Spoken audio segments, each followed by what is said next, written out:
అనుభవము తండ్రి మెండుగా అనుగ్రహించును గాక. ఆమేన్. మనలను ప్రేమించుచు తన రక్తము వలన మన పాపముల నుండి మనలను విడిపించిన వానికి మహిమయు ప్రభావమును యుగయుగములు కలుగునుగాక. ఆమేన్. అందరికీ మరణాత, అందరికీ నూతన సంవత్సర మరణాత. వాక్యం చదువుకుందాం. కీర్తనల గ్రంథము మొదటి కీర్తన 3వ చరణాన్ని చదువుకుందాం. కీర్తనల గ్రంథము మొదటి కీర్తన 3వ చరణం. అతడు నీటి కాలవల యోరను నాటబడిన వాడై ఆకువాడక తన కాలమందు ఫలములిచ్చు చెట్టువలే నుండును. అతడు చేయునదంతయు సఫలమగును. చాలండి. ఈ వాక్య భాగములో నుంచి దేవుడు మనతో మాట్లాడునుగాక. ఆమేన్. స్నేహితులరా, చదవబడినటువంటి వాక్య భాగములో మానవుణ్ణి కలుగచేసినటువంటి దేవుని యొక్క ఉద్దేశం, అలాగే నూతన సంవత్సరము కొరకు ఎదురు చూస్తూ నూతన సంవత్సరము అనేటువంటి దయా కిరీటములను అందుకొనుచూ ఉన్నటువంటి మానవుని యొక్క ఉద్దేశాన్ని చాలా వివరముగా పరిశుద్ధాత్మ తండ్రి గారు వ్రాయించారు. ఒకటి, నీటి కాలవల యోరన నాటబడినదై ఆకువాడక తన కాలమిచ్చు తన కాలమున ఫలమిచ్చు చెట్టు వలె ఉండాలి అనేటువంటిది. రెండవది, అతడు చేయునదంతయు సఫలమవ్వాలి, అంటే ప్రతి మానవుడు చేయునదంతయు సఫలమవ్వాలి అనేటువంటిది దేవుని ఉద్దేశం. నేను చేసేది కూడా సంపూర్ణముగా సఫలము కావాలి.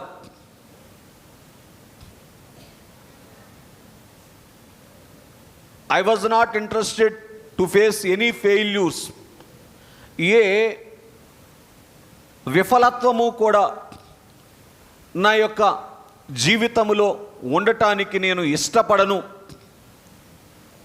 అనేటువంటిది మానవుని యొక్క ఆలోచన. పిల్లరా, బాగా గమనించండి. దేవుని యొక్క ఆలోచనే మానవుని యొక్క ఆలోచన కూడా అయి ఉన్నది అని మనం చూస్తూ ఉన్నాం. అందుకే దేవుడు అంటారు, ఆశ కలిగినటువంటి జీవిని నేను తృప్తిపరుస్తాను అని తెలియచేశారు. తృప్తిపరచాలి అనేటువంటి ఆలోచన దేవునికి ఉన్నది. నూతన సంవత్సరము ఆరంభ దినమున ఉన్నటువంటి సంతోషము నా జీవితకాలం అంతా ఉండాలి అనేటువంటి ఆశ మానవునికి ఉన్నది. కానీ సంవత్సరాలు దొర్లిపోతూ ఉన్నప్పటికీ కూడా ఈ రెండు అనుభవాలు ఏం కావటం లేదు అంటే పూర్తి కావటం లేదు. అందుకే మానవునికి దేవుడు నూతన సంవత్సరములు అనేటువంటి దయా కిరీటం మీద దయా కిరీటాన్ని అందిస్తూ ఉన్నటువంటి వారుగా ఉన్నారు. ఏంటి దేవుని ఉద్దేశం అంటే, అయ్యో మానవుల యొక్క ఆశ తీరాలి. రెండవది, మానవుని విషయములో నేను యోచించినటువంటి మేలు మానవునికి కలగాలి. ఇవి రెండూ కూడా పిల్లరా నెరవేరుట కొరకు దేవుడు ఏం చేస్తున్నారంటే, దేవుడు సంవత్సరం లేదా సంవత్సరములు అనేటువంటి దయా కిరీటములను అనుగ్రహిస్తూ ఉన్నటువంటి వారుగా ఉన్నారు. అలాగే మానవుడు కూడా ఈ రెండు అనుభవాలు సంపాదించుట కొరకు లేదా తన ఆశ తీర్చుకొనుట కొరకు ఏం చేస్తున్నారో తెలుసా? నూతన సంవత్సరాల కొరకు ఎదురు చూస్తూనే ఉన్నారు. ఎన్ని సంవత్సరాలు దొర్లిపోతూ ఉన్నప్పటికీ కూడా ఈ సంవత్సరమైనా నూతనమైనటువంటి సంతోషం, నేను కోరుకున్నటువంటి సంతోషం, నిత్య సంతోషం, అన్ని స్థితులలో అన్ని సందర్భాలలో సంతోషము కలిగినటువంటి వాడనుగా ఉండాలి అనేటువంటి మానవుని యొక్క ఆశ నెరవేరుట కొరకు ఈ సంవత్సరమైనా నా రాత బాగుంటుందేమో, లేదు నా గీత బాగుంటుందేమో అని అనేక రీతులుగా ఆలోచన చేస్తూ ఉన్నారు. ఒక మాట చెప్తాను వినండి పిల్లరా. మానవుని కొరకు భూమిని ఆకాశమును సమస్తమును కలుగచేసినటువంటి దేవుడు మానవుణ్ణి తన చేత్తో తయారు చేసి, ఆది మానవుణ్ణి తన చేత్తో తయారు చేసి తనలో ఉన్నటువంటి జీవమును పెట్టినటువంటి దేవుడు ఏ మానవుని విషయములోనూ కూడా కీడు జరగాలి అని రాస్తారా? చాలాసార్లు ఏమనుకుంటామో తెలుసా? ఈ రోజుకి దేవుడు ఎలా రాసి పెట్టాడు అని అంటాం. బాగా వినండి. అందరి మానవుల విషయములో అన్ని రోజులు మంచే జరగాలని దేవుడు ఆశిస్తారు. ఎందుకని అంటే దేవుడు శరీర సంబంధమైనటువంటి తల్లిదండ్రుల కంటే కూడా మంచి తండ్రి, మంచి తల్లి. లేదు, ఏ తల్లి అయినా ఏ తండ్రి అయినా వారి యొక్క బిడ్డలు ఒకవేళ 100 మంది ఉంటే, ఎంతమంది ఉంటే మాట వరుసకి, లేను 10 మంది ఉంటే 10 మందిలో ఒకళ్ళు బాగుంటే చాలు అనుకుంటారా? ఏమన్నా అనుకుంటారా? ఎవరు అనుకోరు. కనుక దేవుని పిల్లరా, ఈ సృష్టిలో ఉన్నటువంటి మానవులందరూ కూడా సంతోషముగానే ఉండాలి అనేటువంటిది దేవుని ఉద్దేశము. కనుక అందరూ సంతోషంగా ఉండటానికి దేవుడు ఒక గీత గీశాడు. ఆదికాండ గ్రంథము 1వ అధ్యాయము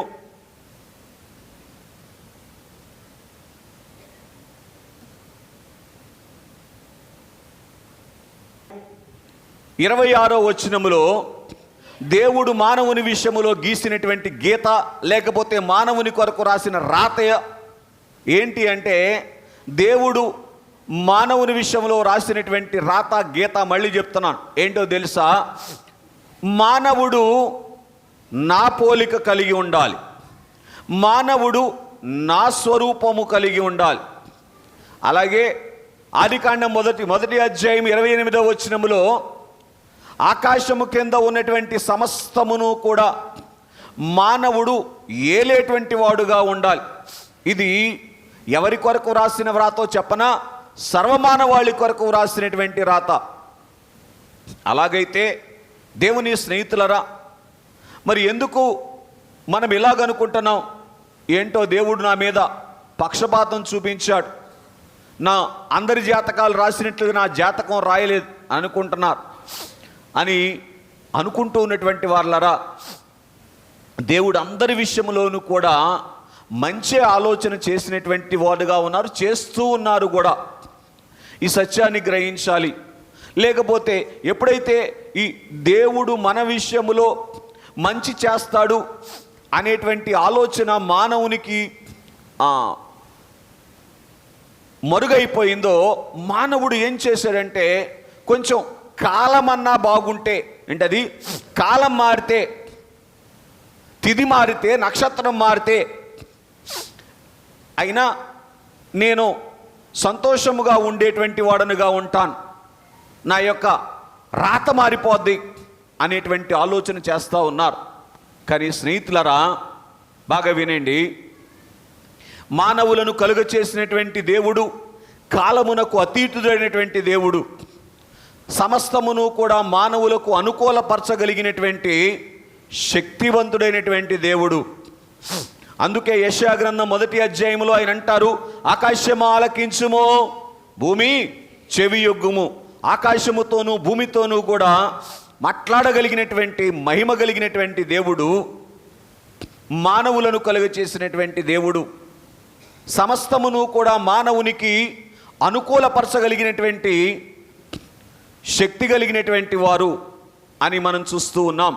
రోమీయులకు రాసిన పత్రిక 8వ అధ్యాయము 28వ వచనంలో ఉన్నటువంటి మాట, దేవుని ప్రేమించు వారికి అనగా ఆయన సంకల్పము చొప్పున పిలువబడిన వారికి మేలు కలుగుటకే సమస్తమును సమకూడి జరుగుతూ ఉన్నది అని తెలియచేసినటువంటి వారుగా ఉన్నారు. కనుక గ్రహించండి, ప్రతి మానవుని విషయములో కూడా ప్రతి దినము ప్రతి క్షణము కూడా క్రొత్తదిగానే లేదు సంతోషకరమైనటువంటిదిగానే పిల్లరా ఉండటానికి దేవుడు ఇష్టపడుతూ ఉన్నారు. మరి ఎందుకని ఈ అనుభవంలోనికి మనం రాలేకపోతూ ఉన్నాం? ఇది ఈరోజు మన యొక్క ధ్యానాంశం. నా ఉద్దేశం ఏమిటంటే, ఈ సంవత్సరం మన జీవిత కాలములో మునుపెన్నడూ చూడనటువంటి సంతోషాన్ని చూసినటువంటి సంవత్సరం కావాలి. ఎంతమందికి కావాలో ఒకసారి మీకు కుడి చేయి చూపించండి. అందరికి కావాలా? మంచి దేవుడు మిమ్మల్ని దీవించునుగాక. అట్టి ధన్యత దేవుడు మీకు అనుగ్రహించునుగాక. కావాలంటే మనము సమయాలను వెతుక్కోవలసినటువంటి అవసరం లేదు. ఏం చెయ్యాలో బైబిల్ గ్రంథంలో చాలా వివరంగా వ్రాయబడింది. చూడండి, యోహాను సువార్త 19వ అధ్యాయము 5వ వచనాన్ని చదువుకుందాం. కొంచెం త్వరగా సహాయం చేయండి. త్వరగా చదువమ్మా. యేసు వెలుపలికి రాగా పిలాతు, ఇదిగో ఈ మనుష్యుడు. చాలు. ఏమన్నారంటండి? పిలాతు అనేటువంటి ఒక ఏమండి న్యాయాధిపతి ఏమంటున్నాడంటే, ఇదిగో ఈ మనుష్యుడు అంటూ ఉన్నారు. ఇదిగో ఈ మనుష్యుడు అనేటువంటి మాటకు ఇంగ్లీష్ బైబిల్లో ఏముంటుంది అని మనం ఆలోచన చేస్తే, హియర్ ఈజ్ ద మ్యాన్. ఏంటంట అంటే తెలుగులో చెప్తాను, ఇక్కడ మనిషి ఉన్నాడు, ఈయన మనిషి చూడండి అని. ఏంటంట, హియర్ ఈజ్ ద మ్యాన్, ఇదిగో మనిషి అని చూపిస్తున్నారు. మరి అక్కడ ఉన్న వాళ్ళందరూ ఎవరు? పిలాతు గారు ఎవరు? యూదులు ఎవరు? రోమీయులు ఎవరు? వాళ్ళందరినీ చూపించుట ఇదిగో మనిషి అంటున్నారు. ఏంటి సంగతి అంటే, యేసుక్రీస్తు ప్రభువారు పిల్లరా నిజమైనటువంటి మనిషిగా, అసలైనటువంటి మానవుడు ఎలాగుండాలో ఈ లోకములో ఆయన ఏం చేశారంటే నడిచి చూపించారు. మీకు ఒక సత్యం చెప్తాను. ఈ లోకములోనికి మానవునిగా వచ్చి పుట్టిన దినం మొదలుకొని ఈ లోకయాత్ర ముగించుకొని మోక్షములోనికి వెళ్ళేంత వరకు కూడా ఫలానా విషయములో నేను ఫెయిల్ అయ్యాను, ఈ ఒక్క విషయములో నేను ఫెయిల్ అయ్యాను అని పిల్లరా అనకుండా ఉన్నటువంటి ఏకైక మానవుడు ఎవరో తెలుసా? యేసుక్రీస్తు ప్రభువారు. దేవునికి మహిమ కలుగునుగాక.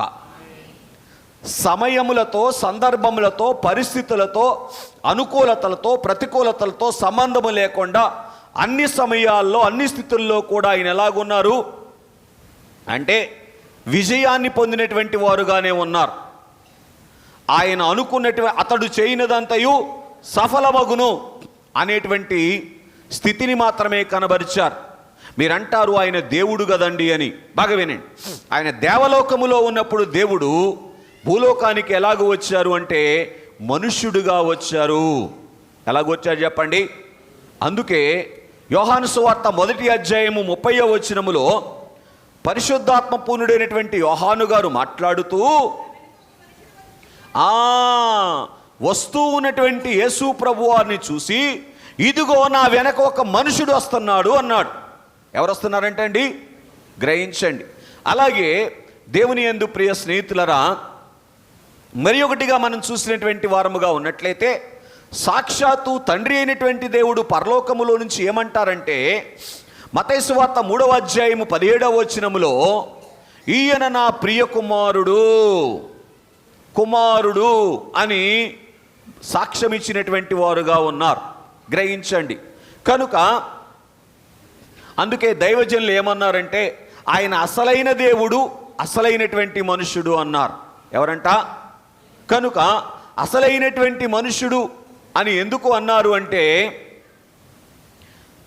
ఆయన ఈ లోకానికి వచ్చినప్పుడు చేసినటువంటి పనుల్లో ప్రాముఖ్యమైనటువంటి పని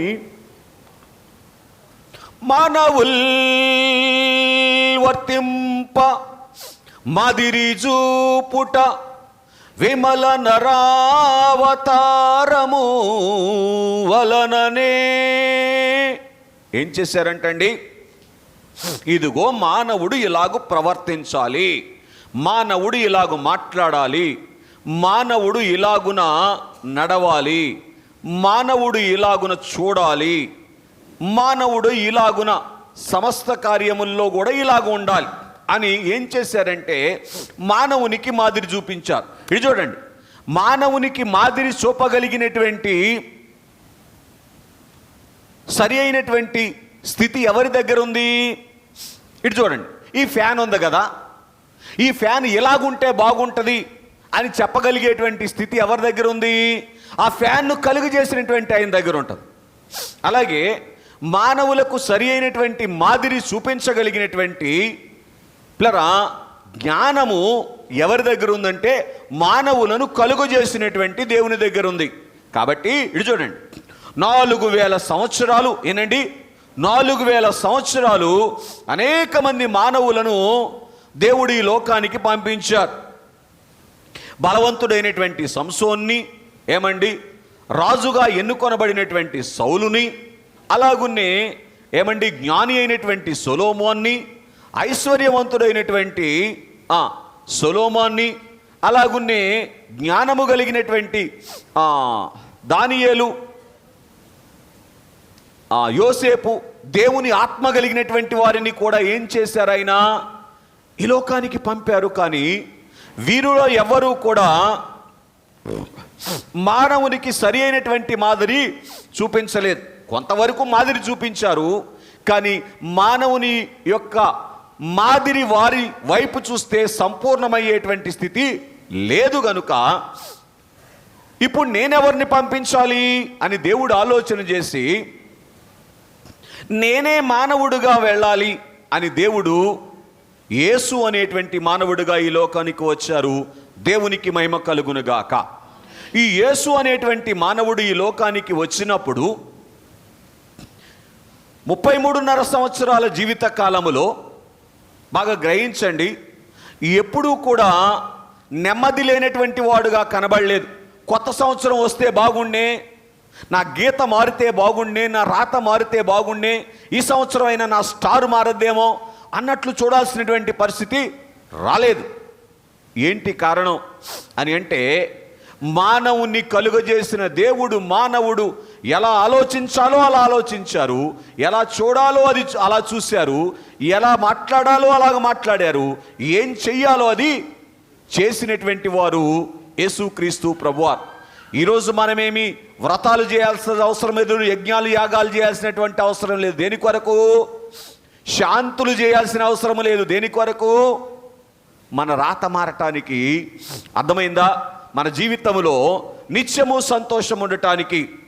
ఒకవేళ ఏమైనా చేస్తే ఉన్నది కాస్త పాడవుద్దు తప్ప ఉపయోగం ఏమీ లేదు. ఒక బోధకుడు మొన్న చెప్తా ఉన్నాడు, ఆయన స్నేహితునికి మంచి ఐశ్వర్యవంతుడంట. ఆ ఐశ్వర్యవంతుడు వారికి 3 కుమారులు ఉన్నాడంట. 3 కుమారులకి ఒక్కొక్కరికి 1/2 ఎకరం స్థలంలో ఇల్లు కట్టించాడంట. ఎన్ని ఎకరాలు? 1/2 ఎకరం స్థలంలో ఇల్లు కట్టించాడు. ఇక ఆ ఇంటిలో నీకు ఆవరణలోనికి వెళితే తినాల్సిన పళ్ళ చెట్లు అన్నీ ఉంటాయి, ఏమండి అనుభవించాల్సిన భోగాలు అన్నీ ఉంటాయి. 3కి అన్నీ ఇచ్చేశాడు, 3 ఇళ్ళు ఇచ్చేశారు. పిల్లరా, ఒక ఆయనంట వ్యాపారం చేస్తే నాకు కలిసి రావట్లేదని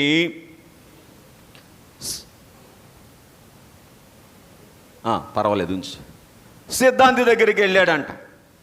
సిద్ధాంతి దగ్గరికి వెళితే అంత బాగానే ఉంది, కానీ కాంపౌండ్ వాళ్ళు కొంచెం లోపల కట్టావు, బయటికి కట్టమన్నాడంట. ఎంత భూమి అది? 1/2 ఎకరం స్థలానికి కాంపౌండ్ వాళ్ళు లోపల నుంచి బయటికి జరపాలంటే ఎంత అవుద్ది? చేసేసాడు పాపం. దేవుని మాట అంటే నమ్మటం కష్టం కానీ కదా, చేసేసాడు. అయినా పరిస్థితి అట్లాగే ఉంది. ఇంత పెద్ద చల్లని గాలిచ్చేటువంటి యాప చెట్టు ఆయన పుట్టిన దగ్గర నుంచి అక్కడే ఉందంట. ఇదిగో ఇది ఉంది కాబట్టి నీకు కలిసి రావట్లేదు అనంట. మళ్ళీ వచ్చి అయ్యో పుట్టిన దగ్గర నుంచి 30 ఏళ్ళు 40 ఏళ్ళు వచ్చిన దాకా కలిసి వచ్చిన చెట్టు ఇప్పుడు కలిసి రాపోవటం ఏంటి అని ఆలోచించరా. నరికే ఈ బాత్రూమ్ ఈ పక్కన ఉండకూడదు. ఏంటది? బాత్రూములు కూడా లక్షల రూపాయలు ఖరీదులు పెట్టి కట్టేవాళ్ళు ఉన్నారు, అవునా? కనుక దేవుని పిల్లరా గమనించండి, తీసేయటమే. అది చేసి ఇది చేసి అన్నీ చేసిన తర్వాత ఈ పాస్టర్ గారు ఫ్రెండ్ ఎట్ట ఉన్నాడని చూడటానికి వెళ్తే ఉన్న పరిస్థితి కన్నా ప్రమాదం అయిపోయింది. ఏంటయ్యా ఎట్లాగుందంటేను, ఇదేంటి ఎట్ట చేసావేంటేను, ఆయన చేశాడు అని ఆయన చెప్పాడు, నేను చేసేసాను. ఎంత కలిసి వచ్చిందంటే 65 లక్షలు అప్పు అయిందంట. ఈ లక్షలో 65 లక్షలు అప్పు అయింది. ఇదేంటంటేను ఇవన్నీ చేయడానికి ఎంత అయిందంటే 65 లక్షలు. బాగా వినండి, మానవుని యొక్క బాగా వినండి, రాత మారుట కొరకు గీత మారుట కొరకు ఏమండి ఏం చేయాల్సిన అవసరం లేదు. యేసయ్య ఎలా ఉన్నాడో ఈ లోకములో అలాగుంటే, యేసయ్య ఈ లోకానికి వచ్చిన దినం మొదలుకొని ఆ లోకానికి వెళ్ళే వరకు కూడా ఎటువంటి సంతోషాన్ని పిల్లరా అనుభవించారో అటువంటి సంతోషాన్ని అనుభవించవచ్చును. గ్రహించండి. ఇందుకీ ఈ లోకరీతిన ఏమనుకుంటారంటే, అయితే అట్టయితే వాళ్ళ డాడీ ఏదో మూటలు కట్టుంటాడు, వాళ్ళ డాడీ ఏదో చేసి ఉంటారని. అవునా? ఏం కట్టలేదు సుమా, తలవాల్చుకోవడానికి స్థలము లేదు. అయినా కానీ ఇలా ఆయన చేయాలనుకున్నటువంటి చూడండి అయ్యా, దానికి వెళ్ళేందుకు అందుకే ఇవన్నీ పక్కన పెట్టాలి. కనుక గ్రహించండి, ఆ తలవాల్చుకోవడానికి స్థలము లేకపోయినప్పటికీ కూడా బాగా వినండి, ఆయన ఏం చేయటానికి వచ్చాడో అన్నీ చేశారు. ఇది మిగిలిపోయింది, అయ్యో అది ఉంటే ఇది చేసేవాడినే, లేదు సుమా, ఉందా? లేదు. కనుక దేవుని పిల్లరా, మనము చేయజాలని ఎట్టి పనులు మనకు బదులు దేవుండే చేయుట విమల నరావతారము వలననే. కనుక ఏ మానవుడు చేయలేని పనులు ఆయన చేశారు. ఎందుకంటే ఆయన అవతారం ఎటువంటిదంటే విమల నరావతారం, మంచి నరావతారం. అంటే దేవుడు మెచ్చుకునేటువంటి నరుడుగా ఈ లోకములో ఆయన అవతరించి ఆ రీతిన ఈ లోకములో కాలం గడిపినటువంటి వారుగా ఉన్నారు. కనుక స్నేహితులరా, నా సందేశం యొక్క పరమార్థం ఏమిటి అంటే, పిల్లరా, మనం క్రొత్త సంవత్సరాన్ని, క్రొత్తదనాన్ని, క్రొత్త సంతోషం కొరకు కోరుకుంటున్నాం. క్రొత్త సంతోషం కొరకు చేయాల్సినటువంటిది సంవత్సరాలు మారటం కాదు. కానీ పిల్లరా, యేసయ్య ఎలా ఉన్నాడో అలా మనం ఉండగలిగితే ఇట్ ఈజ్ ఎనఫ్. అదేంటండి, ఆయన దేవుడు కదా అంటారా? ఆయన దేవుడు అనే మాట ఎంత నిజమో ఆయన మానవుడు అనే మాట అంతకంటే నిజం. దేవునికి మహిమ కలుగును గాక. అర్థమవుతుందండి? కనుక ఇక్కడ మనం ఆలోచన చేస్తే, యేసుక్రీస్తు ప్రభువారు శరీరధారిగా వచ్చినప్పుడు చాలా సంగతులు అగపరిచారు. కానీ మరి సంవత్సరానికి మీ ఊళ్ళో ఎన్ని నెలలు ఉంటాయి? సంవత్సరానికి ఎన్ని నెలలండి? 12 సంగతులు మీ ముందు పెడతాను. ఒక్కొక్క నెలకి ఒక్కొక్క రూపం దాల్చుకుంటే ఇక ఈ సంవత్సరాన్ని మించిన సంవత్సరం ఇక మన జీవితంలో ఉండదు. ఇక అన్నీ క్రొత్త సంవత్సరాలే. అర్థమవుతుందా? ఆకాశం అగ్గైపోయినా, ఓ నిజమేనా, భూమి బుగ్గైపోయినా, బాబా ఎంత మంచి భక్తులు, దేవుడు మిమ్మల్ని దీవించునుగా. రైట్. కనుక దేవుని పిల్లరా గమనించండి. మరి మొట్టమొదటిగా మనం చూస్తే లూకా రాసిన సువార్త 23వ అధ్యాయం 4వ వచనం. మీరు చదివితే ఆలస్యం అవుద్దేమో, నేను చెప్పేస్తాను. రాసుకునేవారు రాసుకోండి, వినేవాళ్ళు వినండి. చదవండి.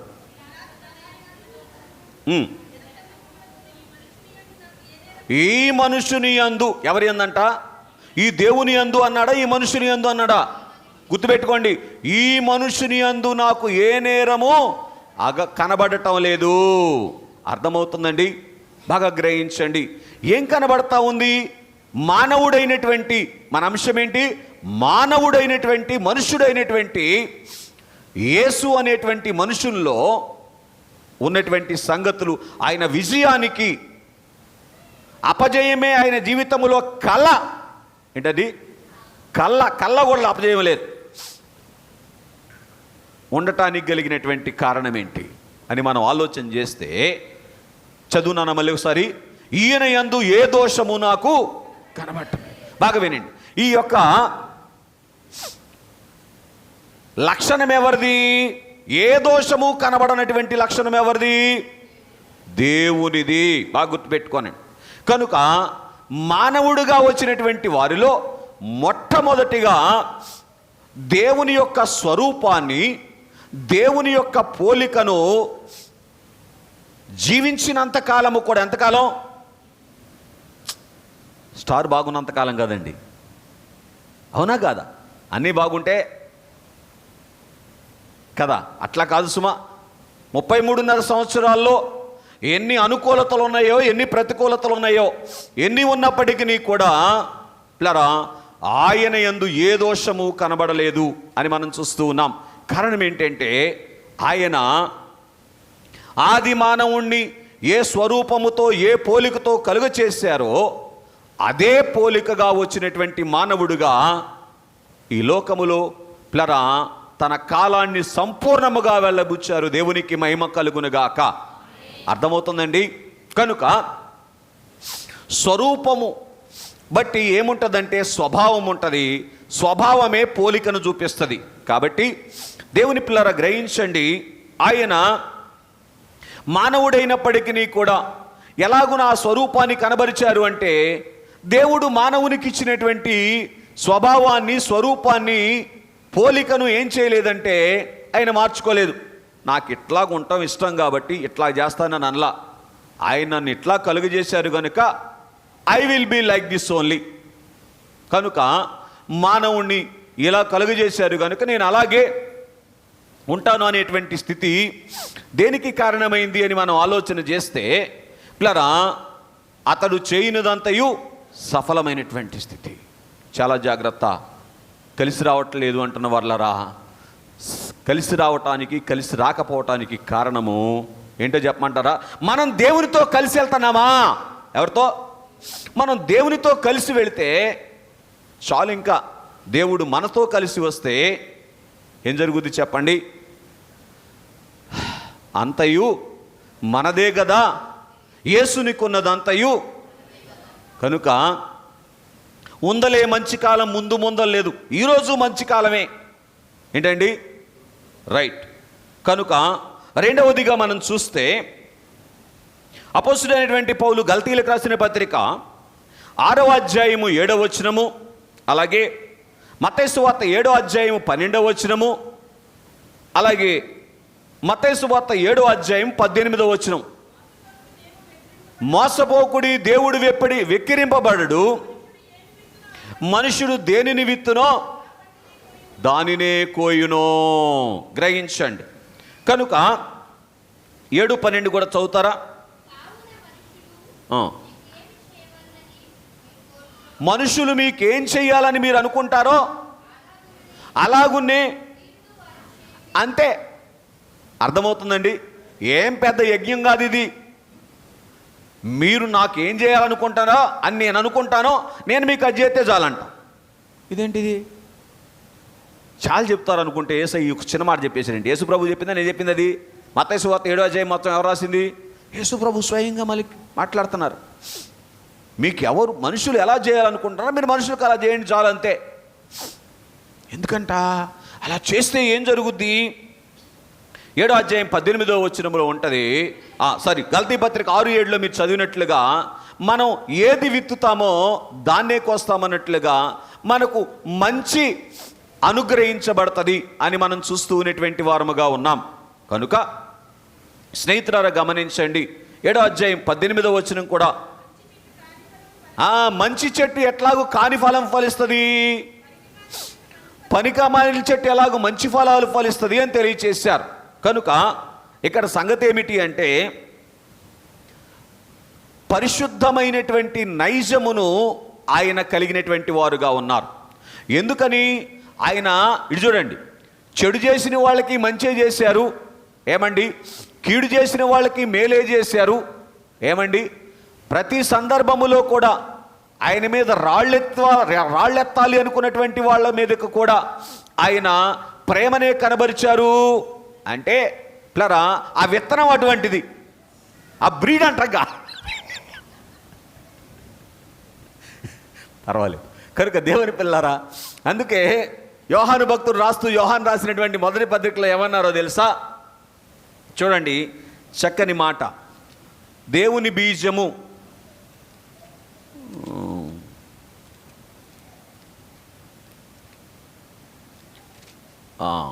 రైట్, ఈ పక్కన ఉంటుంది. 9వ వచనం, 3వ అధ్యాయం 9వ వచనం. దేవుని మూలముగా పుట్టిన ప్రతి వానిలో ఆయన బీజము నిలుచును, కనుక వాడు పాపము చేయజాలడు. కనుక చాలు.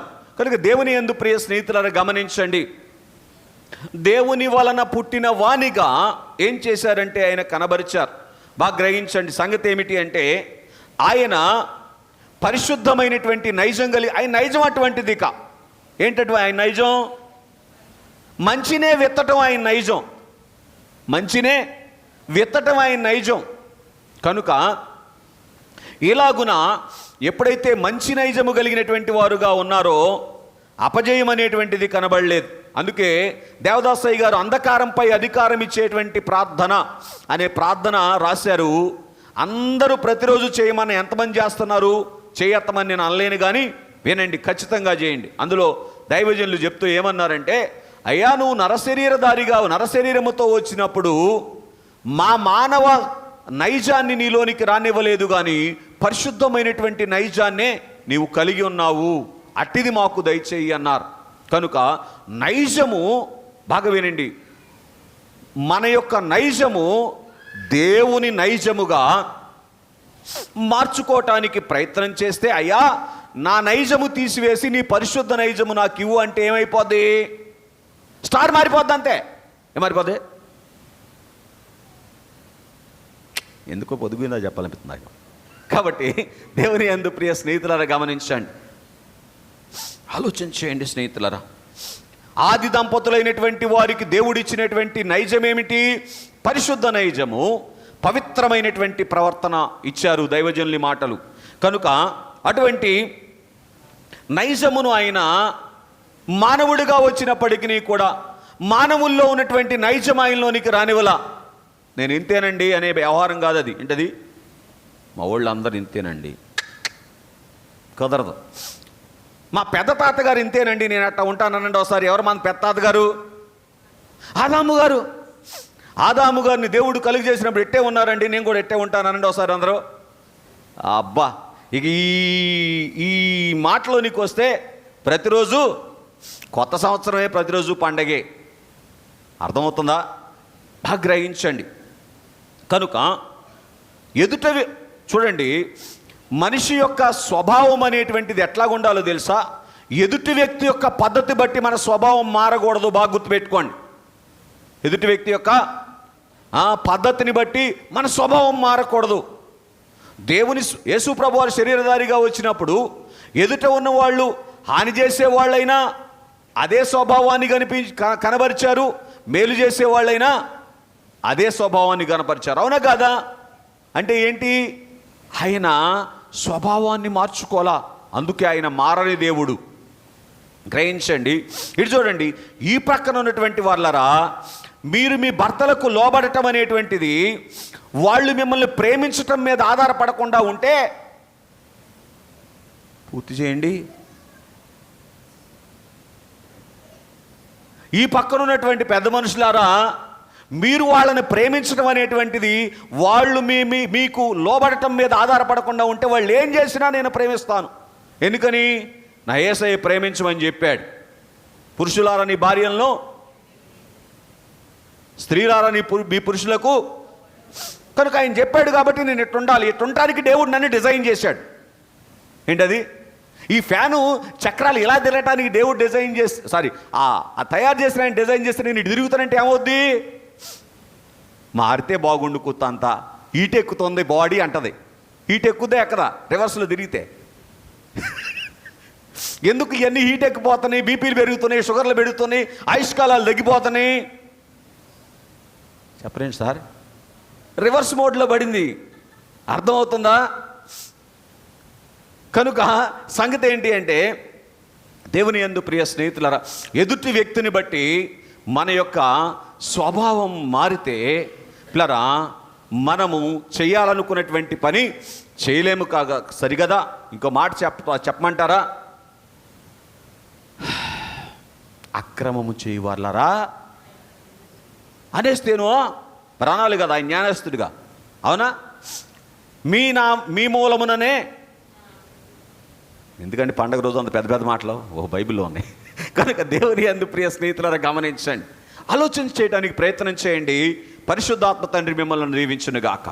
గ్రహించండి సంగతి ఏంటి అని మనం ఆలోచన చేస్తే, ఎదుటి వ్యక్తి యొక్క పద్ధతిని బట్టో వాళ్ళ స్వభావాన్ని బట్టో ఆయన యొక్క పద్ధతి లేదు, ఆయన స్వభావం లేదు.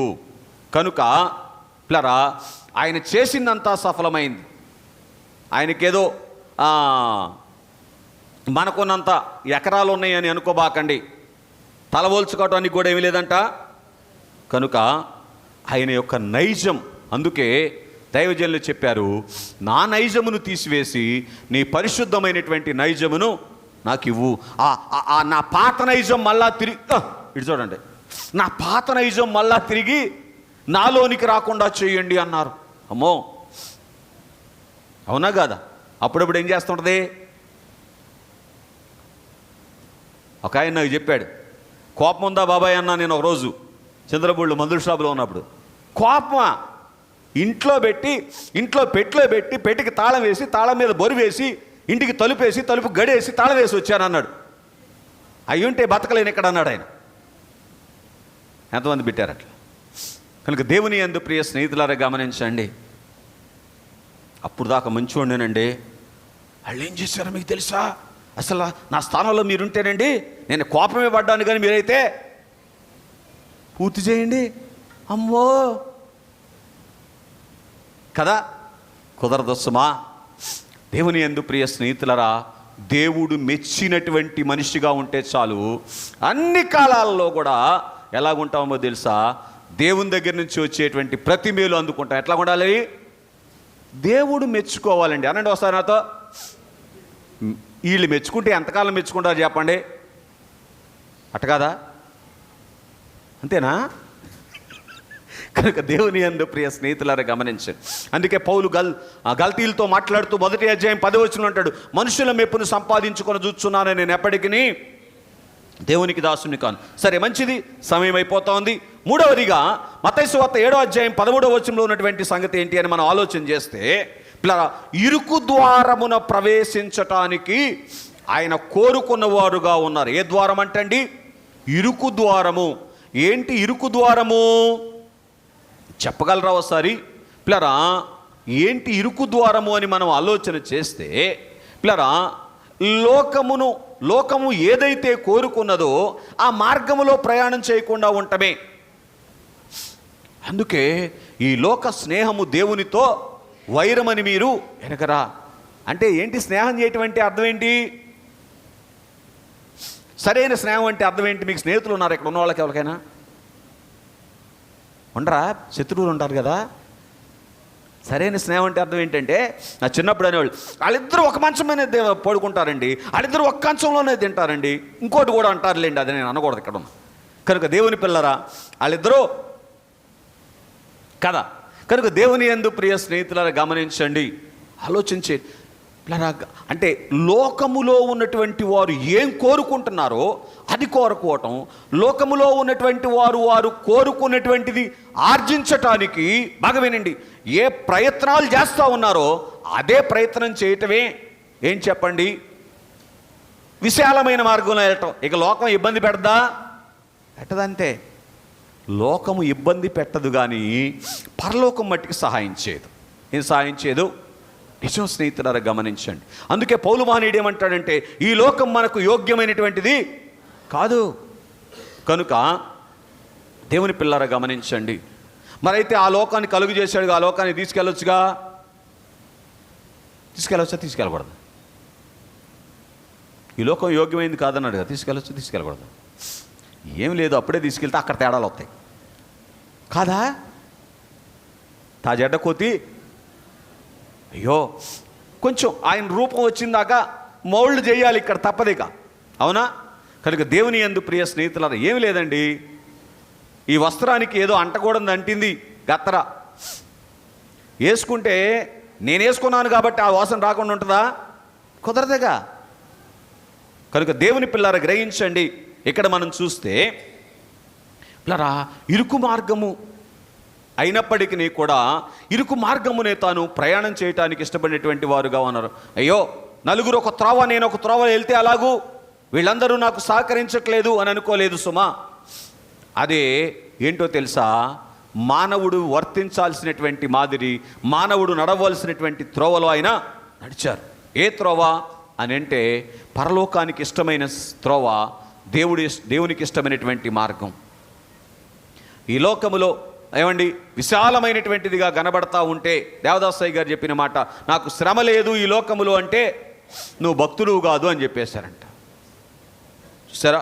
కనుక దేవుని పిల్లరా గ్రహించండి. మరి ఒకటిగా మనం చూస్తే, 4వదిగా మానవ స్వభావమును ఆయనకు అర్పించాలి. మొన్న ఆదివారం మీరు విన్నారు, స్వ అర్పణ. ఏంటంట? స్వ అర్పణ అంటే ఏమి విన్నాం? మన ఇష్టాన్ని మనం దేవునికి అప్పగించుకోవాలి. లూకా రాసిన సువార్త 22వ అధ్యాయం 42వ వచనంలో ఆయన అంటాడు, అయినను నా ఇష్టము కాదు నీ ఇష్టమే సిద్ధించునుగాక. ఇదేంటి చెప్పండి? అయ్యో, మానవుడు ప్రవర్తించాల్సినటువంటి మాదిరి, మానవుడు. కనుక ఈ మాదిరిని ప్రభు ఏం చేశారంటే, యేసు అనేటువంటి మనుషుడు ఏం చేశారంటే, ఈ లోకములో ఉన్నంతకాలము పాటించారు. ఉన్నంతకాలము జయమే బ్రతుకెల్లా అని మనం చూస్తూ ఉన్నాం. అలాగే దేవుని స్నేహితులారా, యోహాను సువార్త 2వ అధ్యాయం 5వ వచనంలో మనం చూస్తే, ఆయన కృపకు అప్పగించుకున్నటువంటి వారుగా ఉన్నారని మనం చూస్తున్నాం. ఏం చేశారంటే అండి, దేవుని కృపకు అప్పగించుకున్నటువంటి వారుగా యేసుక్రీస్తు ప్రభు వారిని మనం చూస్తూ ఉన్నటువంటి వారముగా ఉన్నాం. కనుక పగలంతా సువార్త సేవ, రాత్రంతా ప్రార్థనలో గడుపుట ద్వారా నా తండ్రి నేను వేరుగా లేము అని చెప్పినటువంటి మానవుల్లో, ఈ లోకానికి వచ్చినటువంటి మానవుల్లో ఏకైక మానవుడు ఎవరు చెప్పండి? అయ్యో యేసుక్రీస్తు ప్రభువారు. ఆయన నేను వేరుగా లేము అని చెప్పినటువంటి వారులో ఏకైక మానవుడు ఎవరు అంటే యేసుక్రీస్తు అనేటువంటి మానవుడు. కనుక ఆయన్ను అనుసరించినటువంటి దైవజనులు పిల్లరా దేవుని చేత నా ప్రియసుతుడు అని పిలువబడినటువంటి వారుగా ఉన్నారు. మనం ఎరిగిన వారముగా ఉన్నాం. కనుక దేవుని స్నేహితులరా, 59వ పాట పల్లవిలో దైవజనులు ఏమంటారు? నీవే అని నమ్మిక. కనుక ఆయన ఇష్టాన్ని ఎరిగినటువంటి అనుభవం. రైట్. 6వదిగా యోహాను సువార్త 7వ అధ్యాయం 46వ వచనం. యోహాను సువార్త 7వ అధ్యాయం 46వ వచనం.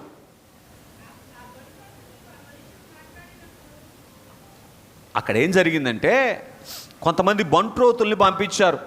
నాటి కాలపు వారు యేసు ప్రభువాన్ని పట్టుకోవటానికి బంట్రోతుల్ని పంపిస్తే, అక్కడికి వెళ్ళి యేసుక్రీస్తు ప్రభువారి యొక్క బోధ వింటే ఏం చేశారంటే, వాళ్ళు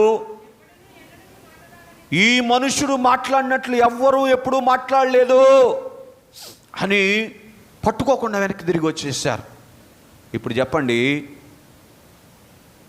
ఆయన చేయాలనుకుంద సఫలమైందా? బంట్రోతులు చేయాలనుకుంద సఫలమైందా? ఎందుకని? పెద్దలు చెప్పిన మాట, నోరు బాగుంటే ఊరు బాగుంటుందంట కదా, మతిలో ఏముంటే గతిలో జరుగుద్దంట. అవునా? ఇది మారాలి, ఇది మారాలి. అర్థమవుతుందా? క్యాలెండర్లు మారతారేమంటే అట్లే పెద్ద విశేషం ఏం లేదు. అవునా? దేవుని యందు ప్రియ స్నేహితులారా గమనించండి. ఇక్కడ మనం చూస్తే ఆయన బోధ ఎలాగ ఉన్నది అంటే, పిల్లరా మిత్రులకు ఎటువంటి బోధ చేశారో శత్రువులకు కూడా అటువంటి బోధ ఆయన చేశారు. పిల్లరా ఏదో ఒక రీతిన మోక్షలోపక వాస్తవ్యులను చేసేటువంటి బోధ చేసినటువంటి వారుగా ఉన్నారు. ఎవరైనా యేసు అనేటువంటి మనుషుడు. క్రొత్త సంవత్సరంలోనికి దేవుని చేత నడిపించబడిన వారులారా, దేవుడు మనకేం చేశారంటే దయా కిరీటాన్ని ఇచ్చారు. ఆయన దయను బట్టి ఇచ్చారు ఈ కొత్త సంవత్సరం. అవునా? ఎందుకంటే ఏ మానవునికి మరి ఒక సంవత్సరము ఈ లోకములో జీవించేటువంటి అర్హత ఖచ్చితంగా లేదని చెప్పగలను. అటువంటిది సంవత్సరాల మీద సంవత్సరాలు ఎందుకు ఇస్తా ఉన్నాడు? ఆయన దయ అంతే. ఆయన దయ చొప్పున ఏం చేశారంటే ఒక కిరీటముగా మనకు అనుగ్రహించినటువంటి వారుగా ఉన్నారు అని మనం చూస్తూ ఉన్నటువంటి వారముగా ఉన్నాం. కనుక ఇలా గమనించండి, ఆయన మాట్లాడినటువంటి మాట ఏం చేసిందంటే అందరికీ మేలు కలిగించేటువంటి మాటగా ఉంది. ఇది ఎవరు మాట్లాడాల్సిన మాట? ఒక మానవుడు మాట్లాడవలసినటువంటి మాట. ఆలోచన చేయండి, మన మాట ఎలాగ ఉంది? నేను అన్నది చూశారు కానీ ఆడు అన్న తిన్నారా మీరు? అసలు కుదరదు ఇది.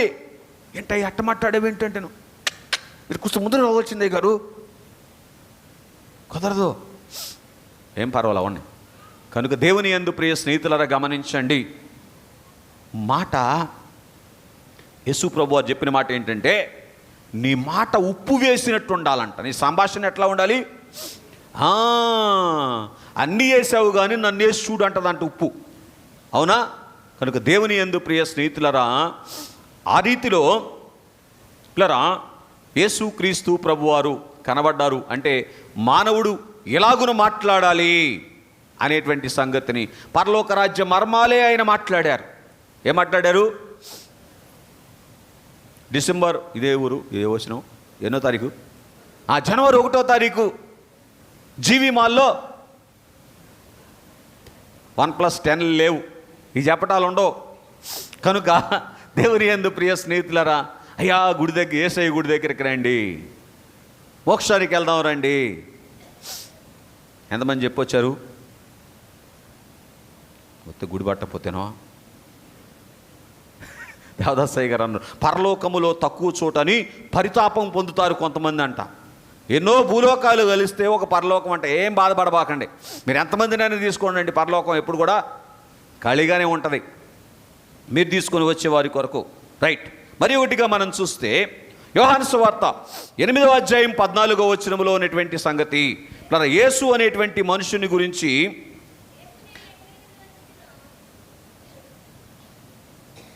18వ అధ్యాయం 14వ వచనం నాన్న, యోహాను సువార్త 18వ అధ్యాయం 14వ వచనం. అక్కడేముంటుందంటే ఒక మనుషుడు మనుషులందరి కొరకు చనిపోవుట ప్రయోజనకరము. కనుక మనుషులందరి కొరకు చనిపోవటానికి ఇష్టపడినటువంటి మనిషిగా ఉన్నారు. మనుషులందరి కొరకు చనిపోవటానికి కూడా వెనక తీయలేదు. ఎవరి గురించి వింటున్నాం మనం ఇవాళ? ఎవరి గురించి వింటున్నాం మనం ఇవాళ? అంటే ఎవరి గురించి వింటున్నాం మనం ఇవాళ? అమ్మో, అయ్యో ఈ సంవత్సరం నాకు కొత్త సంవత్సరంగా ఉండాలి అని ఆశించేటువంటి వాళ్ళ గురించి. అందుకే వచ్చామని చేయెత్తారుగా, మరి అందుకే చెప్తున్నా. మళ్ళీ ఎవరి గురించి చెప్తున్నారంటే యేసయ్య గురించి చెప్తున్నారంట. ఇది ఎలాగూ? కనుక దేవుని పిల్లరా గమనించండి, ప్రజలందరి కొరకు చనిపోవుటకు కూడా వెనక తీయనటువంటి వాడుగా మానవుడు ఉండాలి. ఎందుకంటే ఇది ఎవరి తత్వం అంటే దేవుని యొక్క తత్వం, దేవుడు కలుగజేసినటువంటి మానవుని యొక్క తత్వం. ఆ తత్వములో ఉన్నప్పుడు పరలోకం ఆయన కొరకు దిగి వచ్చిందండి. తండ్రి ప్రియకుమారుడు అన్నారు. మత్తయి సువార్త 17వ అధ్యాయంలో 3వ వచనంలో ఉంటుంది, దేవలోకములో నుంచి పూర్తి చేయండి, దేవదూతలు వచ్చి లూకా సువార్త 22వ అధ్యాయం 43వ వచనంలో ఉంటుంది, దేవదూతలు వచ్చి బలపరిచారు. అవునా? కనుక పరలోకములో నుండి పరిశుద్ధులైనటువంటి వారు దిగి వచ్చారు. ఎవరి దగ్గరికి? యేసు అనే మనుషుని దగ్గరికి. మత్తయి సువార్త 17వ అధ్యాయం రూపాంతర కొండ మీదకి. అర్థమవుతుందండి? రైట్. మరి ఒకటిగా మనం చూస్తే పేతురు రాసినటువంటి మొదటి పత్రిక 2వ అధ్యాయం 20వ వచనం, లూకా రాసిన సువార్త 23:4, పేతురు రాసిన మొదటి పత్రిక 2:20. త్వరగా చదవాలి. తప్పిదమునకు దెబ్బలు తిన్నప్పుడు మనకేమి ప్రయోజనము? చదువమ్మా.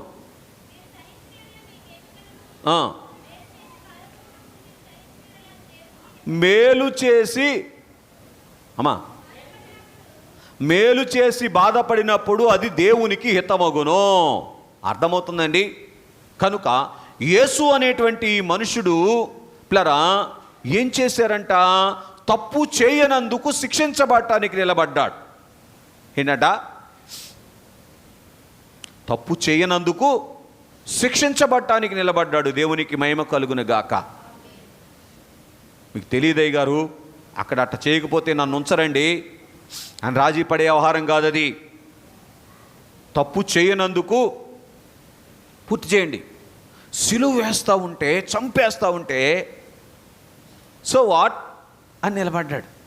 తప్పు చేయనందుకు సిలువనెక్కించారు గనుక సిలువ సింహాసనమైంది. ఏమైంది? పరలోకములో ఉన్నటువంటి తండ్రి కుడి పార్శ్వానికి ఎందుకు వెళ్ళగలిగారు? ఇక్కడ సిలువ సింహాసనం ఎక్కారు. ఎందుకు సిలువ సింహాసనం ఎక్కారు? తప్పు చేయనందుకు ఎక్కారు. అర్థమవుతుందండి? దేవుని యందు ప్రియ స్నేహితులరా, ఈ రీతిగా మానవుడు వర్తించగలిగితే ప్లరా ఇదిగో ఈ మనుష్యుడు అని పరలోకము సాక్ష్యం ఇస్తుంది, భూలోకము సాక్ష్యం ఇస్తుంది. ప్లరా మనకు విజయం విజయం విజయం అనేటువంటి అనుభవంలోనికి రాగలుగుతాం. మరి ఒకటిగా మత్తయి సువార్త 4వ అధ్యాయము 7వ వచనం, అక్కడ ఏమని ఉంటుందంటే, ప్రభు అయిన నీ దేవుని శోధింపవలదు.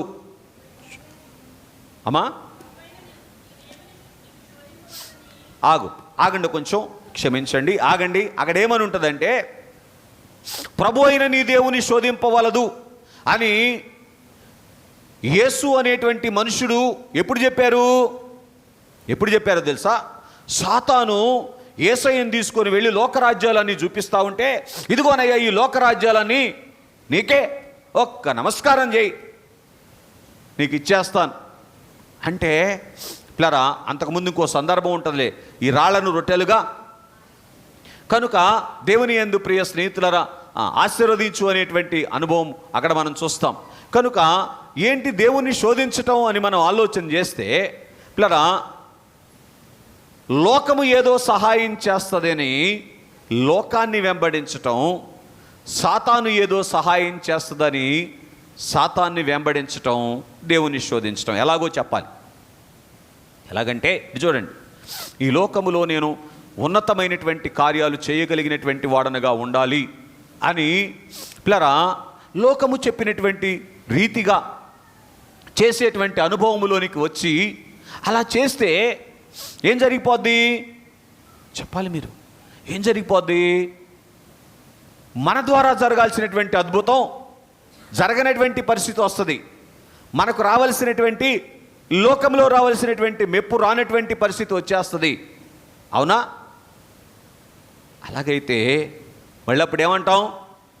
ఏంటోనండి, ఈ నేల నుంచి దేవుడి దగ్గరికి వెళ్తున్నాను కానీ ఏమీ లేదయ్య గారు, ఇదేంటిది? చేసింది ఎవరు చెప్పిన దాన్ని బట్టి? అయ్యో, చేసింది ఎవరు చెప్పిన దాన్ని బట్టి? లోకమో సాతానో చెప్పిన దాన్ని బట్టి చేసి, ఏదైనా మీరు అన్నంత సీన్ లేదండి దేవుడి దగ్గర, ఏదైనా నా మీద కొంచెం సీతగా నేసాడండి దేవుడు అండి, ఓ ఇదారు దేవుడు అసలు నన్ను పడుచుకోవట్లేదండి, వామ్మో ఎట్లాంటి మాటలో. ఏంటి? దేవుని శోధించటం. అయ్యో,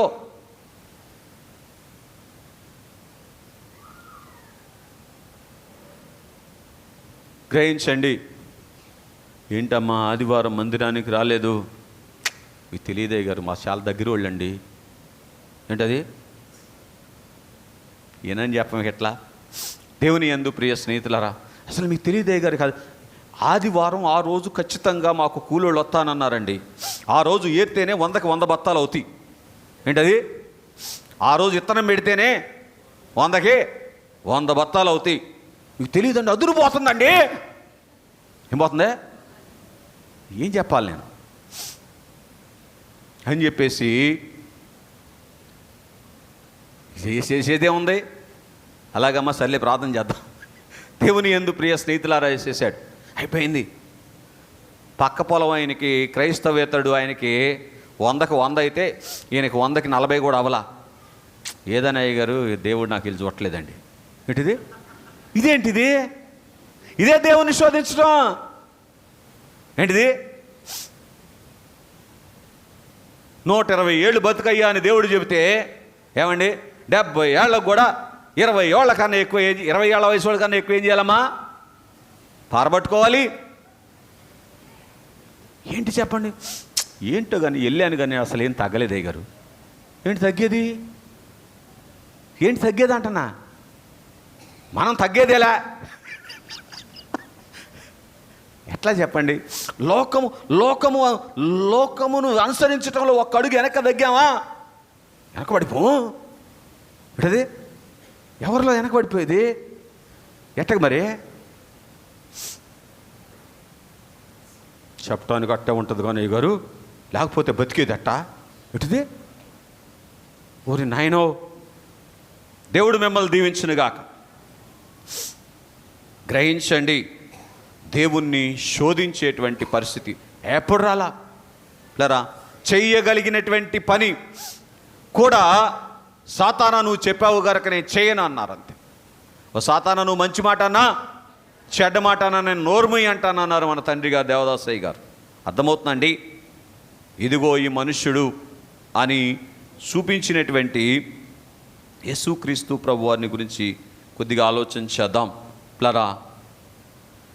లోకం ఇచ్చేదాని కొరకు దేవుణ్ణి విడిచిపెట్టి ఏదో అనుకున్నటువంటిది జరగలేదు అంటే ఎలాగూ సాధ్యపడుతుంది చెప్పండి? ఒకసారి ఆలోచన చేయండి. ఒకసారి అవన్నీ అవసరం లేదనే కదా ఆయన పరలోకంలో అంత టాప్ మోస్ట్ వ్యవహారం చేసింది మన కొరకు. ఏం చేశారు? అయ్యో, ఆకలి దప్పులు లేని చోట స్థలం ఏర్పాటు చేస్తే కుదరదు. అంత తొందరగా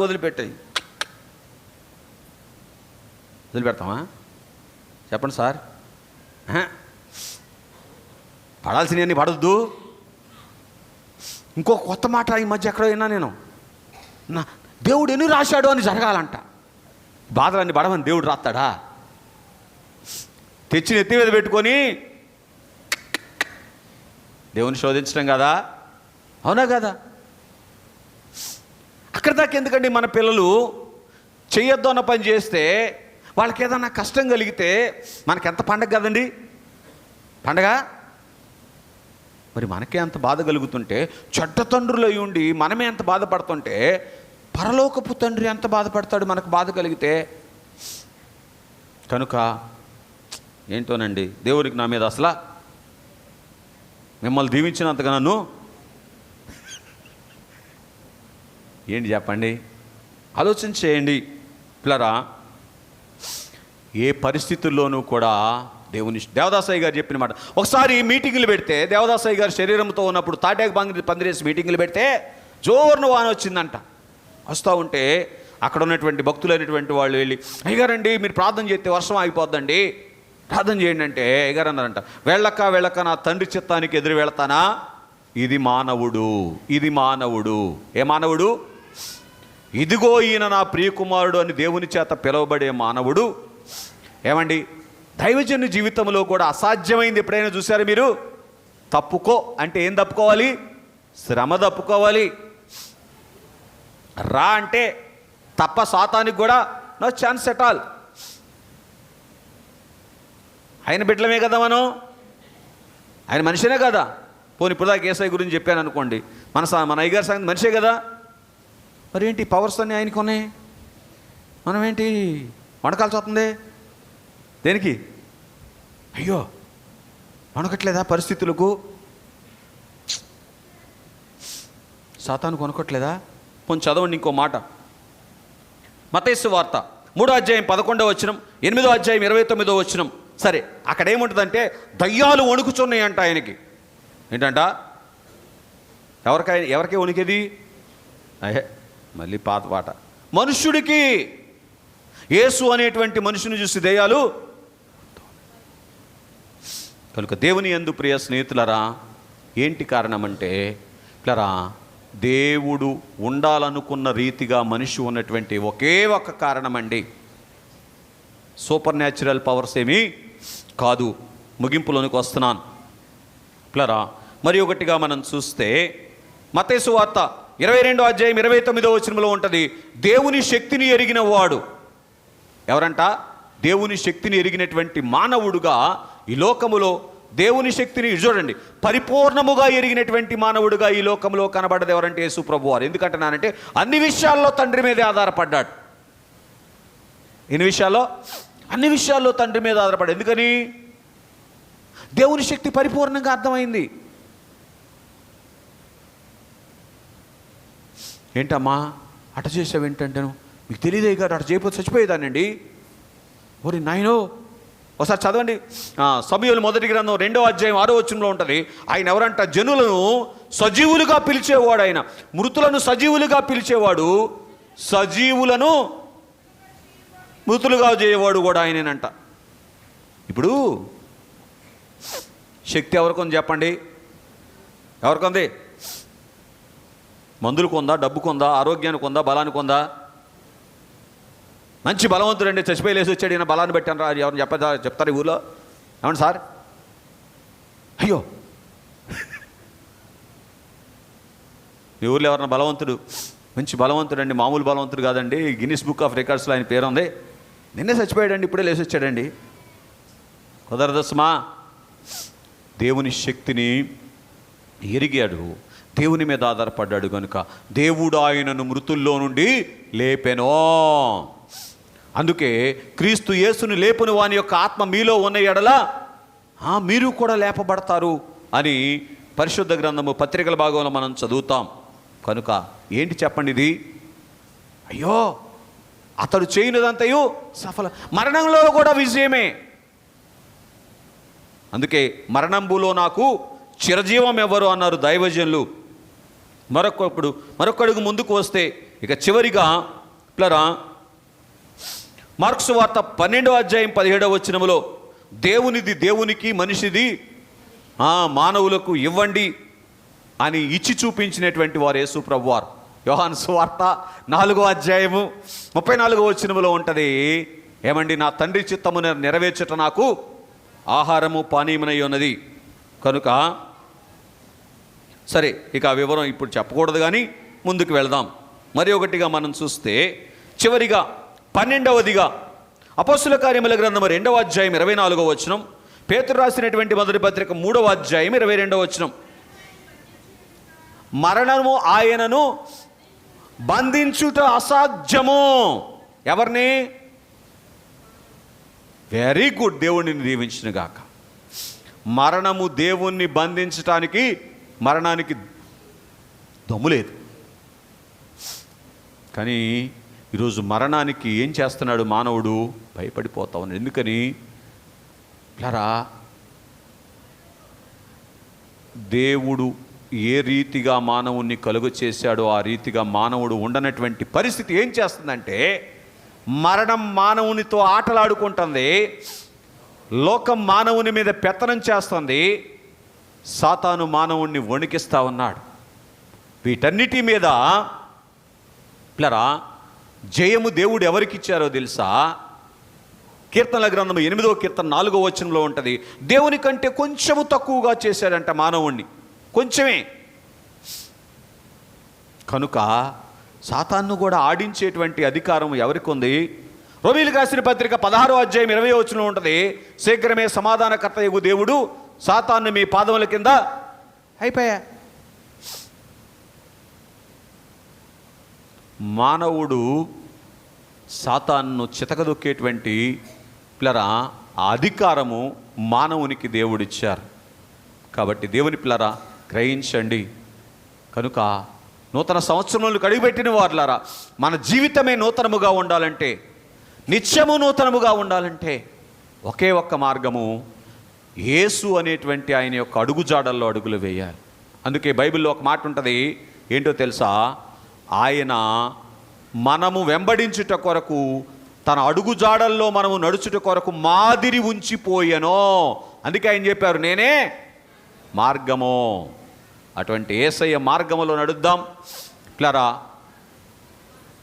సిసలైనటువంటి మానవులుగా నిత్యము సంతోషాన్ని అనుభవిద్దాం. అట్టి ధన్యత దేవుడు మనకు అనుగ్రహించి ఈ 2025 సంవత్సరం అంతా ప్రతిదినము ప్రతి క్షణము పండుగగానే అనుభవించగలిగినటువంటి కృప దయచేయునుగాక. ఆమేన్.